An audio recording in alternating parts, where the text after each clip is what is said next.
Hi good morning. 10 के दमदार trades में आप सबका स्वागत।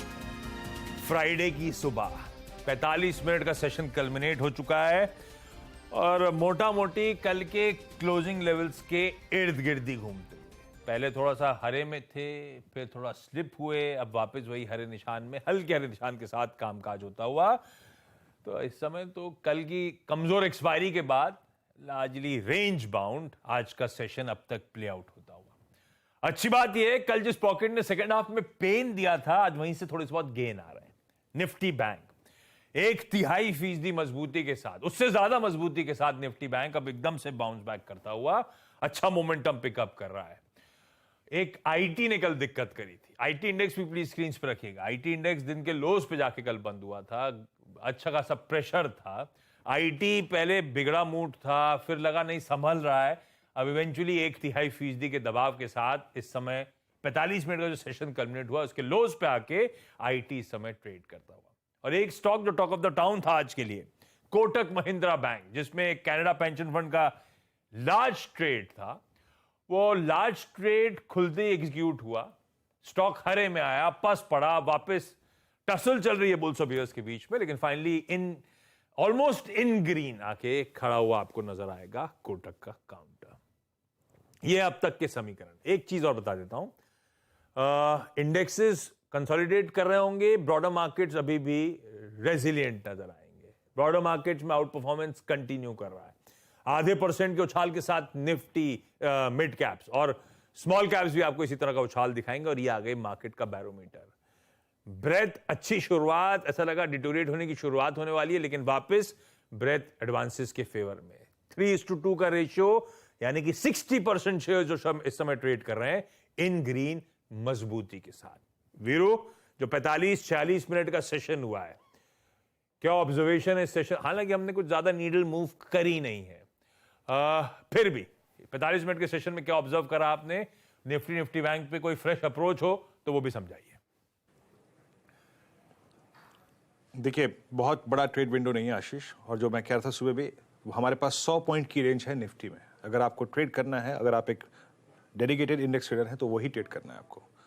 सीएनबीसी आवाज का सुबह का जरा वो आप स्ट्रेटेजी का लेवल लेके आइए। एग्जिट और शॉर्ट पॉइंट क्या था? इट वॉज 18,681, 677 हाई है। बेस वन क्या था टू पिक लॉन्ग ट्रेड्स? वो क्या था जरा आपकी स्क्रीन पे लेके आइएगा। इट वॉज निफ्टी पर 18,621, 18,580। लो क्या है? 18,615 आशीष। तो अभी भी हमारे पास एग्जिट के लिए और शॉर्ट के लिए और बाय के लिए और कवर के लिए वही जोन है आशीष। और एग्जैक्टली शुरुआती लगभग आप समझ लीजिए 47-45 मिनट में वही हाई वही लो है। इसी जोन को ट्रेड करना है हमें। एक्सट्रीम स्ट्रेंथ तब आएगी, शॉर्ट के बारे में तब नहीं सोचना जब हम 710 के ऊपर सस्टेन करें, कैपिटलाइज करें, तब आशीष। और निफ्टी बैंक में देख लीजिए क्या व्यू था। बेस्ट जोन टू बाय क्या होगा? प्लीज लेवल 1 लेके आइए, बेस 1। It was 43,940, 43,940, 43,830। क्या था? 20 डेमा का जोन। निफ्टी बैंक का डे लेके आइए, एग्जैक्टली 43,930। और वहां से आशीष अब तक अगर आप निफ्टी बैंक को देखें तो करीब 200 पॉइंट का स्विंग दे चुका है। अभी भी कह रहा हूं आशीष, निफ्टी बैंक में बहुत बड़ा ट्रेड विंडो हमारे पास नहीं है। Exactly 43,940, that same day low, same base one, वो ट्रेड पिक करने का जोन है। और अभी भी 44,240, 44,300 एग्जिट जोन है। यही अभी चैनल है और इसी चैनल में अब तक बाजार घूमा है, इसी पे फोकस कीजिएगा। एक चीज आशीष यहां पे मैं ऐड करना चाहूंगा, 18,710 उसके ऊपर टिकने के लिए दो स्टॉक्स की फोर्सेस की बहुत जरूरत है। रिलायंस अबव 2510, रिलायंस मशक्कत कर रहा है, कल के लो को वॉलेट नहीं किया है, एक इस पे नजर रखिएगा। और दूसरा है एचडीएफसी बैंक। 10-15 दिन के हॉरर शो के बाद एचडीएफसी बैंक कुछ स्टेबल होने की कोशिश कर रहा है 1620 के ऊपर। ये एक स्टेबिलिटी लेके आ सकता है। इन दोनों स्टॉक्स पे नजर रखिएगा, रिलायंस अबव 2510 और एचडीएफसी बैंक अबव 1620। रिलायंस पे सर डिस्क्लेमर आपकी स्क्रीन पे एप्लीकेबल है। इस चैनल का स्वामित्व प्रबंधन रिलायंस इंडस्ट्रीज होल्ड करते हैं। बस मैं यहां पर एक लेवल व्यू दे रहा था आशीष। ठीक बात। वो डिस्क्लेमर्स अपनी जगह, हेवीवेट स्टॉक जिस पे पैनी नजर रखने की जरूरत। रिलायंस इंडस्ट्रीज, एचडीएफसी बैंक, रखिए रडार पे इन स्टॉक्स को। अब 10 के दमदार ट्रेड जिसकी प्रॉमिस थी, 10 के दमदार ट्रेड मतलब हमने सुबह से तो बहुत अच्छे ट्रेड एंजॉय कर रखे हैं चैनल पे, बाजार खुलने से पहले, बाजार खुलने के बाद। अब 10 बजे जब 45 मिनट का सेशन कल्मिनेट हो रहा है, हमारे एक्सपर्ट्स कहां दाव लगाना चाहते हैं? दो एक्सपर्ट्स कंटिन्यू कर गए, मानसजायसवाल.com के मानस जायसवाल और राजेश सतपुते.com के राजेश सतपुते। दो फ्रेश फेसेस इस समय आपको आपकी स्क्रीन पे नजर आएंगे। इनक्रेड इक्विटीज के गौरव बिस्सा और 5पैसा.com के रुचित जैन। ये रुचित, ये 5 पैसा कहते हो आप लोग या 5 पैसा?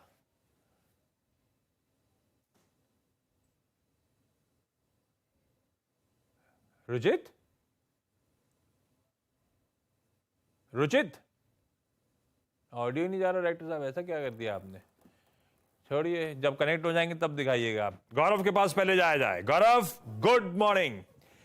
क्या व्यू बन रहा है भाई इनक्रेड में बाजार को लेकर आप लोगों का, और आपके 10 के दमदार ट्रेड्स कौन से हैं साहब? Good morning Ashish ji. देखिए, स्ट्रक्चर पॉजिटिव है। हमने अपने क्लाइंट्स को भी यही कहा है कि ओवरऑल निफ्टी जो है एक बार फ्रेश लाइफ टाइम हाई जून में बनेगा, और हम ये 17,000 से ही क्लाइंट्स को दिलवा रहे थे निफ्टी। यहाँ पे अच्छा है इंडेक्स, जैसा भी वीरू जी बात कर रहे थे कि बैंक निफ्टी जो है उसका ट्रेड जो है वो थोड़ा सा पकड़ में नहीं आ रहा है, काफी दायरे में ट्रेड कर रहे हैं। 44,150-60 जो उसके स्पॉट में लेवल्स है, 2-3 दिन उसके ऊपर बंद होगा, 2-3 दिन उसके नीचे बंद होगा। एक डिसिसिव क्लोज जो है वो फिलहाल आ नहीं रहा है, तो वहां पे अगर एक बार एक्शन मिलेगा तो मुझे लगता है कि आपको निफ्टी के अंदर पुश देखने मिलेगा। बट ओवरऑल सेटअप पॉजिटिव है। अगर आप आवली चार्ट्स भी देखेंगे आशीष जी, तो 18,620-30 के जो ब्रेकआउट थे आवली चार्ट्स पे, उसको रिटेस्ट करके निफ्टी को सस्टेन कर रहे हैं। तो ये अगर सस्टेन हो गए तो प्रोबेबली मंडे ट्यूसडे तक एक बार निफ्टी फिर से 18,750-800 तक के लेवल एक बार दिखा सकता है। तो ट्रेंड पॉजिटिव है। अभी शायद थोड़ा कंसोलिडेशन आपको देखने मिले फेड इवेंट के पहले, बट ओवरऑल स्ट्रक्चर जो है हमारे तरफ से पॉजिटिव ही रहा है। रही बात स्टॉक्स की, तो जो स्टॉक्स एक आउट परफॉर्मिंग सेक्टर में से है, उसमें से अगर आप बाय करते हैं तो एक आपको कुशनिंग फैक्टर ज्यादा अच्छा मिलता है। तो उसमें से एक स्टॉक जो है वो है प्रेस्टीज एस्टेट्स, जहां पे अगर आप देखेंगे तो ओवरऑल स्ट्रक्चर पॉजिटिव है। पहले अगर इंडेक्स की बात की जाए तो रियल्टी इंडेक्स काफी स्ट्रांग रहा है, काफी इसमें अच्छे गेन्स हमको देखने मिले हैं, आउट परफॉर्मेंस हमको देखने मिला है। वहां पे अगर आप प्रेस्टीज एस्टेट्स के वीकली चार्ट अगर देखेंगे तो 1-1.5 साल से ये कंसोलिडेशन दिखा रहा था। निचले स्तरों से आप कह सकते हैं कि एक अच्छी अपसाइड हमको देखने मिली है, बट ओवरऑल अगर आप देखें तो एक रेंज में ट्रेड कर रहा था। अब ये जो है ब्रेकआउट दे रहा है ये रेंज का, तो यहाँ पे टारगेट्स काफी बड़े आ सकते हैं। लेकिन अगर ट्रेडिंग पर्सपेक्टिव के हिसाब से अगर देखा जाए तो 590 के लक्ष्य के लिए प्रेस्टीज एस्टेट्स को बाय किया सकता है। 490 रुपए के इसमें स्टॉप लॉस होंगे। लेकिन मैं कहूँगा अगर किसी का नजरिया 3-6 महीने का उससे ज्यादा का है तो आपको इससे भी काफी बड़ी रैली मिल सकती है। ये एक नए रैली की शुरुआत हो सकती है। दूसरा स्टॉक जो है वो है बलरामपुर चीनी, जहां पे अगर आप देखेंगे तो एक राइजिंग ट्रेंड लाइन का सपोर्ट लेके स्टॉक ऊपर गया है। डेली या वीकली चार्ट से अगर देखेंगे तो एक अच्छा बेसिंग फॉर्मेशन हुआ है और स्टॉक अभी ऊपर जा रहा है। मुझे लगता है कि यहाँ से एक अच्छे मौके आपको देखने मिल सकते हैं। फिलहाल स्टॉक ज्यादा रेडर पे नहीं आ रहा है, जो कोई अच्छी बात है। ओवर एडिशन आपको यहाँ पे देखने मिल रहे हैं, तो सभी जो फैक्टर्स हैं स्टॉक के लिए पॉजिटिव है। 390 के स्टॉप लॉस आप बलरामपुर चीनी बाय कर सकते हैं। 430 रुपए का इसके अंदर लक्ष्य होगा। दो बाय कॉल्स, प्रेस्टीज एस्टेट जिसमें खरीदारी करिए, ब्रेकआउट होता हुआ ट्रेडिंग के लिए 590 के लक्ष्य हैं। लेकिन गौरव ने बार बार ये रिआइट्रेट करा, ये बड़ी तेजी की तैयारी हो रही है। अगर आप समय देना चाहते हैं 3-6 महीने या उससे ज्यादा के, तो काफी एग्रेसिव टारगेट स्टॉक में आ सकते हैं। खैर वो अलग कहानी। 10 के दमदार ट्रेड में ट्रेडिंग आइडिया है, 590 के लक्ष्य आपकी स्क्रीन पर।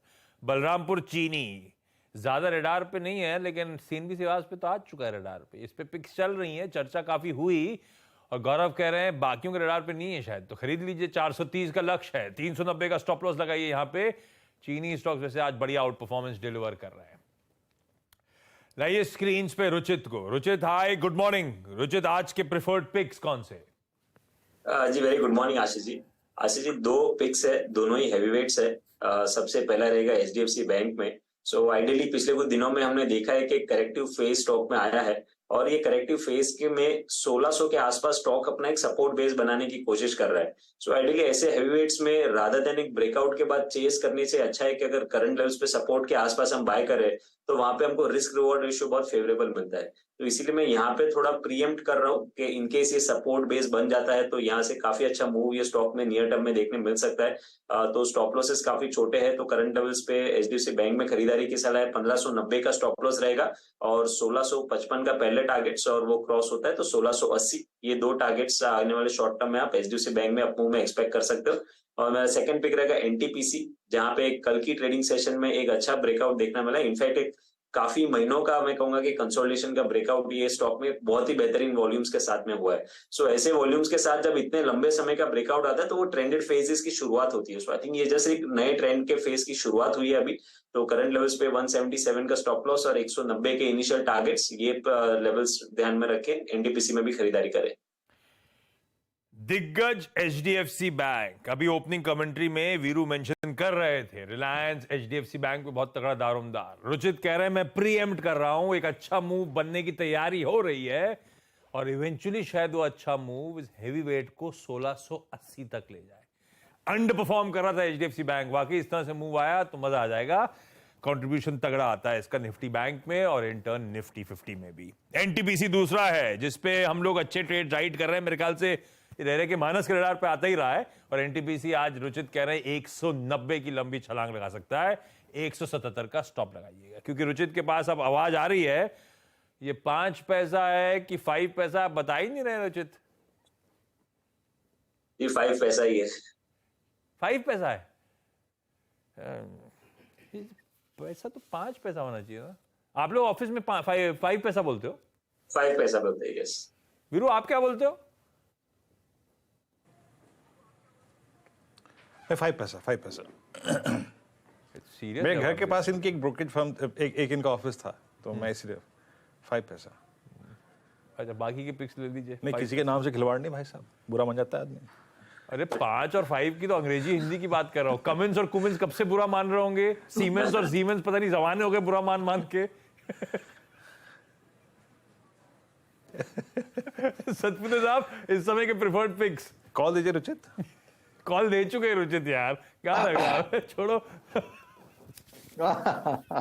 आशीष जी देखिए, एक बाया और एक सेल के साथ जाएंगे। तो अगर हमें सेल करना है तो मुझे लगता है आईटी पैक में से इंफोसिस एंड टीसीएस ये दोनों ही वीक है, तो आज थोड़ा सा एक सेल भी लेंगे तो वो रहेगा इंफोसिस।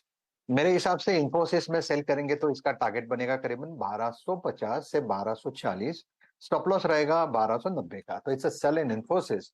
और अगर लॉन्ग साइड का ट्रेड लेना है तो देखिए लार्सन एंड टुब्रो, बहुत दिनों से मैं एलएनटी की बात कर रहा हूँ, हर टारगेट के बाद ये नए टारगेट्स को अनफोल्ड कर रहा है।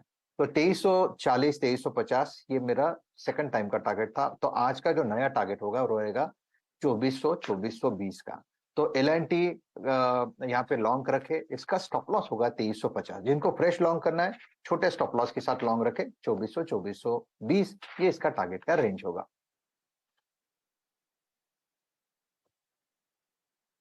इस बीच मानस जी के ट्रेड बाकी हैं, लेकिन एक अलर्ट आपकी स्क्रीन पे याद रखिएगा, निफ्टी आईटी अब 22 मई के बाद सबसे लोवेस्ट ट्रैजेक्टरी में ट्रेड करता हुआ फाइनली वो 6 जून का लो और वो वॉलेट हो गया, जो सबसे बड़ा रिस्क था आज के लिए और निफ्टी के अपसाइड को रेस्ट्रिक्ट करता हुआ। निफ्टी में स्विंग आ रहा था अपसाइड का, लेकिन उसको कोलैप्स करता हुआ निफ्टी आईटी इस वक्त। मानस आपके दो ट्रेड्स। देखिए, सबसे पहले तो आरबीएल बैंक पे खरीदारी करनी है। कल एक पॉज डे था और उससे पहले हमने एक बहुत ही स्मार्ट रैली देखी थी 140 से लेकर 175 तक। बट कल एक पॉज डे के बाद आज फिर से रैली रिज्यूम हो गई है, तो मेरा समझना है कि हायर टॉप्स हायर बॉटम का ट्रेंड कंटिन्यू होगा। 190 रुपए के टारगेट के लिए आप खरीदारी कर सकते हैं। 174 का आपको स्टॉप लॉस लगाना है आरबीएल बैंक में। दूसरा स्टॉक ऑयल मार्केटिंग कंपनी से मैंने एचपीसीएल की भी 2-3 दिन पहले बात की थी, वहां बहुत बढ़िया मूव देखने को मिला। अब मैं समझ रहा हूँ कि आईओसी तैयार है एक फ्रेश ब्रेकआउट के लिए, एक मूव के लिए। ऑलरेडी ब्रेकआउट हमने देख लिया चार्ट्स पे, तो आईओसी पे खरीदारी करनी है। 90 रुपए 30 पैसे का आपको स्टॉप लॉस लगाना है और 93 रुपीज 50 पैसा आपके टारगेट्स रहेंगे।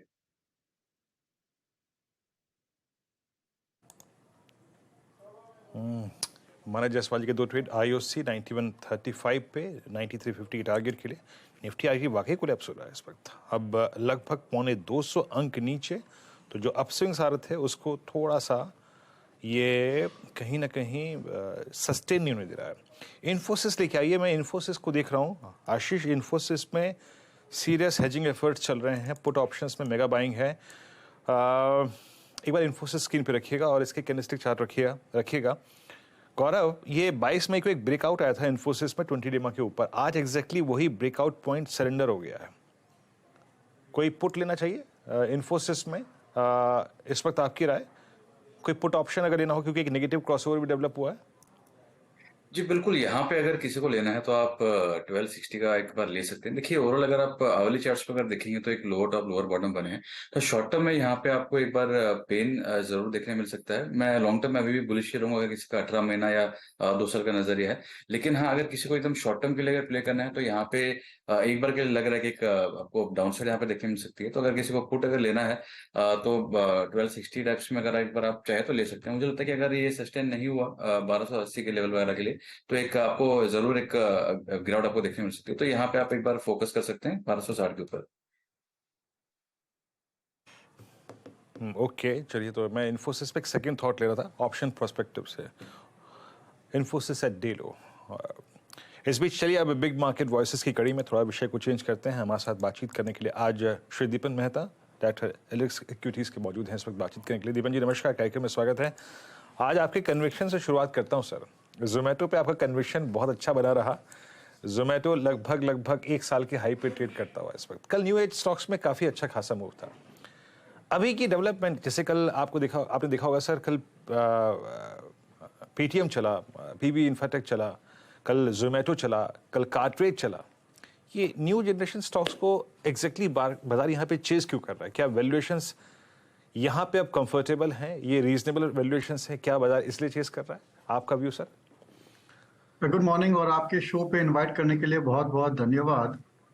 मेरे ख्याल से जो ये सभी कंपनियां की जो दे वर ऑलवेज ट्राइंग टू से कि वो लोग प्रॉफिटेबिलिटी की तरफ स्ट्रैटेजीज कर रहे हैं, और अभी मेरे ख्याल से जो भी इन्वेस्टर्स है, आई थिंक उनको कन्विक्शन हो गया है कि शायद 2-3 तिमाही में या 2-3 साल में these companies of course will generate decent profits. Of course cartridge तो प्रॉफिटेबल है ही, लेकिन जोमेटो है, पेटीएम है, और अन्य जो प्लेटफॉर्म कंपनीज है, न्यू जनरेशन बिजनेसेस है, ये मैनेजमेंट की हमेशा फोकस रही थी लिस्टिंग के बाद कि how they can get into positive EBITDA. और अभी ये जो पाथ है, ये जो रास्ता है, आई थिंक वो नजर आ रहा है। इसकी वजह से I think we are seeing fresh interest in the stocks, और मेरे ख्याल से बहुत ही डीप करेक्शन हो चुका है। तो जो बहुत ही लॉन्ग टर्म इन्वेस्टर्स है, जिनका व्यू 5-10 साल का रहता है investment horizon, they are looking at these companies, क्योंकि जो फ्यूचर की कंपनीज है तो यही कंपनियां होने वाली है। It's not going to be the cement and steel companies, it's going to be this new generation technology companies. Zomato 76-75 पे आपकी स्क्रीन पे याद रखिएगा, ये इस वक्त आज जो इंटरडे हाई लगा के आया वो 1 जून के बाद का सबसे हाईएस्ट क्लस्टर था। अच्छा दीवन सर, अभी मैं जब आपसे बात कर रहा हूँ तो सबसे बड़ा प्राइस डैमेज निफ्टी आईटी में है, निफ्टी आईटी डे लो। ये जो 6 जून को ईपीएम ने कहा एग्जैक्टली कि भाई हम अपनी अर्निंग्स में, मतलब जो भी उन्होंने चेंजेस किए, क्या ये देर सवेर हमको भी अपने आईटी स्पेस में देखने को मिलेगा? क्या इस क्वार्टरली अर्निंग्स जब आएंगी तो ये शॉक्स देखने को मिलेंगे? क्योंकि सही मायने में जो लास्ट क्वार्टर की अर्निंग्स थी उसमें यूएस के बैंक्स और यूएस के आई थिंक जो भी इंसिडेंट्स हुए थे उनका इम्पैक्ट विजिबल नहीं था। अब क्या इस बार वो देखने को मिलेगा, या फिर आप कहते हैं कि नहीं, जो ईपीएम ने कहा या फिर किया, उनका डिस्क्रिशनरी आई थिंक जो एक्सपोजर था वो काफ़ी ज़्यादा है? हमारी आईटी कंपनियों का वैसा नहीं है, हमारा एक बैलेंस पोर्टफोलियो है। आपका व्यू क्या कहता है? देखिए, शायद इस तिमाही के फाइनेंशियल रिजल्ट्स के बाद ही पता चलेगा whether the impact is there or not. पर मेरी राय में आई थिंक जो भी इश्यूज आ रहे हैं सॉफ्टवेयर कंपनीज के लिए, आई think it will be very stock specific. ऐसी कोई कंपनियां रहेगी जहां पर जरूर से हिट आ सकता है, लेकिन ऐसी भी कंपनियां हैं जहां पर कोई डिमांड की कोई इश्यू नहीं है। एंड दीज आर कंपनीज जो एक वेरी स्पेसिफिक वर्टिकल में काम कर रहे हैं, जहां पर डिस्क्रिशनरी स्पेंड्स ज़्यादा है, और जो पोजीशन है उस आईटी कंपनी की in the strategy of the customer, that is very very high. तो आई थिंक सिलेक्टिव मूव देखने को मिलेगा, सिलेक्टिव परफॉर्मेंस देखने को मिलेगा within the IT sector. और जो मिड कैप कंपनीज है which are focused on very specific verticals, या फिर they are doing very quality type of work in say AI, और they are doing in some other kind of vertical, I think उनमें वहां पर जो growth rates है उसमें ज्यादा इफेक्ट नहीं आएगी। बट जो लार्ज कंपनियां है, स्पेशली लार्ज आईटी कंपनीज या फिर जो मिड साइज आईटी कंपनीज है which don't have any real product और सर्विस डिफरेंशिएशन, वहां पर जरूर से थोड़ा इम्पैक्ट आ सकता है। पर देखिए I think long term prospects इस इंडस्ट्री के बहुत बढ़िया है, और जो भी सिचुएशन हो रही है यूएस में, I think that is gradually improving as well. तो अगर आप पेशेंट इन्वेस्टर हो और एक आध साल तक आप रुक सकते हो, तो I feel even the long term software companies also, the large cap software companies also, this is just a lean period, and maybe 2-3 quarters down the line they should start reporting much better numbers. तो long term investor के लिए कोई risk नहीं है। अगर आपके पास धैर्य है, पेशेंस है, तो शायद अभी भी कोई दिक्कत का सबब नहीं है यहाँ पर।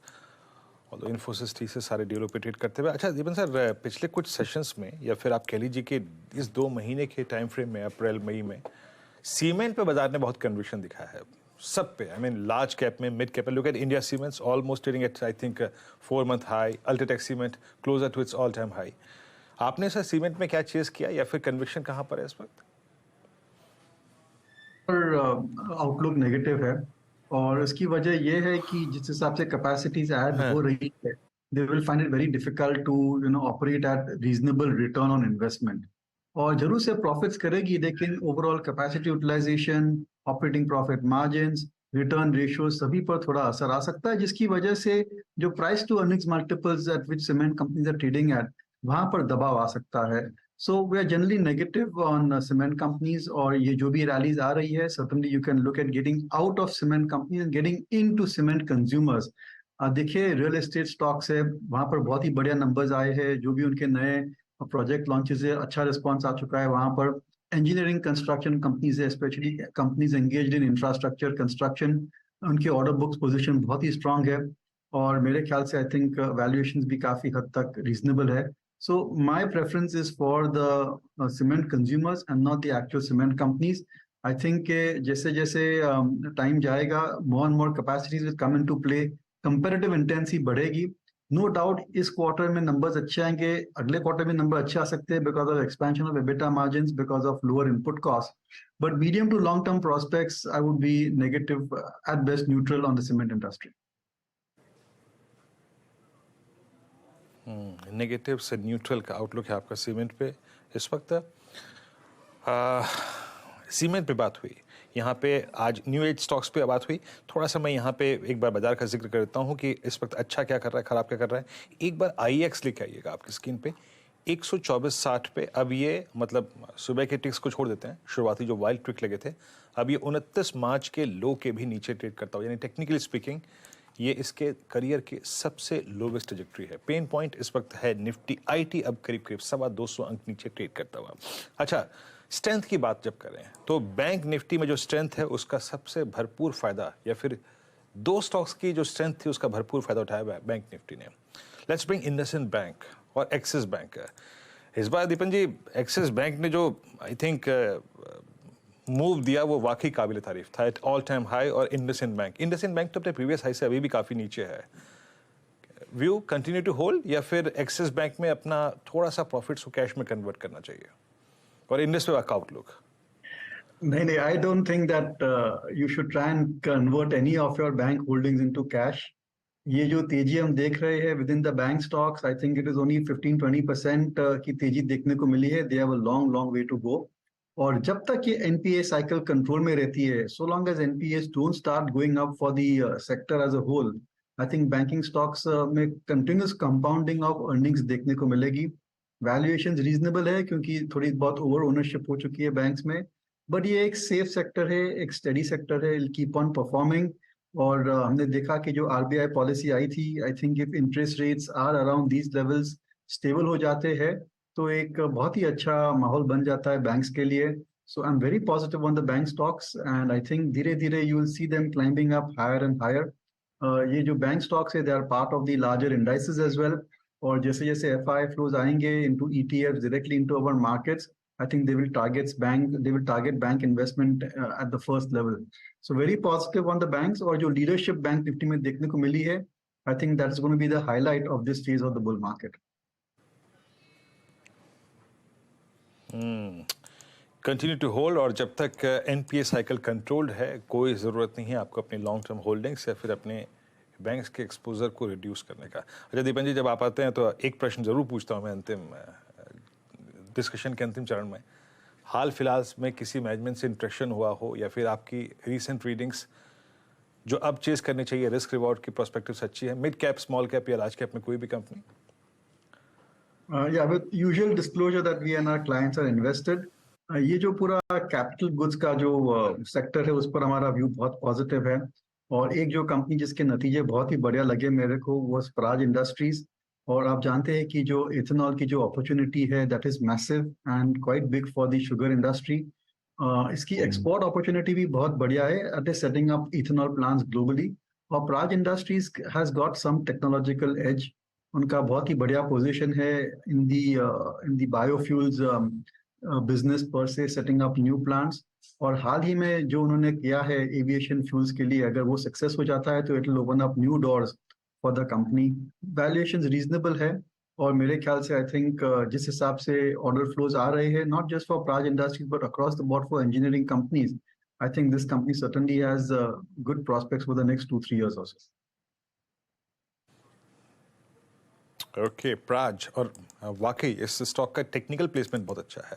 मैं इनफैक्ट प्राज को देख भी रहा था, 396 एक बहुत बड़े मतलब मूव के बाद इसका मूव आया था 3 दिसंबर 2020 को, इसका भाव था करीब 98 रुपए। बड़ा मूव आया जुलाई 2021 तक लगभग 433 रुपए, और जून 2021 से लेकर जून 2023 लगभग 2 साल के कंसोलिडेशन के बाद एक बार फिर से बहुत स्ट्रॉन्ग स्विंग, और उस हिस्टोरिकल वाइल्ड स्विंग को सस्टेन करने के लिए जिस प्रकार का कंसोलिडेशन की जरूरत थी वो स्क्रीन पे अच्छा हो भी चुका है। दीपन जी बहुत बहुत शुक्रिया, आप इस कार्यक्रम में शामिल हुए और सभी स्टॉक्स पे और सेक्टर्स पे आया रखी। और दीपन जी की जो एक लास्ट कॉल थी प्राज इंडस्ट्रीज, जैसे कि उन्होंने डिस्क्लेमर में कहा कि उनके पास या फिर उनके क्लाइंट के पास ये होल्डिंग हो सकती है। मार्केट्स 18,634, निफ्टी बिल्कुल फ्लैट। आई थिंक इससे ज्यादा फ्लैट मैं नीरज जी को दे नहीं सकता। निफ्टी IT बैंक 177 अंकों पर, बट नीरज जी नैस्डैक जितना भी तेज रहा हो, हमारा निफ्टी IT इस वक्त डे लो पर और इस दौर की लोएस्ट ट्रैजेक्टरी पर। हमारे वाले IT दूसरा काम करते हैं, वहाँ के IT कंपनी दूसरा काम कर रही है, इसलिए हम लोगों को ये लेना देना नहीं है।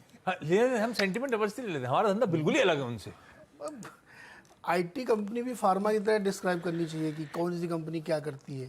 IT में हम लोग बिल्कुल डिफरेंट काम करते हैं। हाँ, और नैस्डैक की आधी ज्यादा तो जानी मानी कंपनी कंज्यूमर ओरिएंटेड है, फोकस्ड है। हमारे तो कोई मतलब ही नहीं कंज्यूमर से, तो इसलिए जो है डायरेक्ट कनेक्शन नहीं है हम लोगों का, इनडायरेक्ट। ऐसे वीरू पता है स्टार्टिंग में बोले मैं जा रहा हूँ, हर्षदा जापान गई थी तो मैं भी जा रहा हूँ, इस बार लंबा जा रहा हूँ। कहाँ जा रहे हैं? चीन जा रहे हैं क्या ये?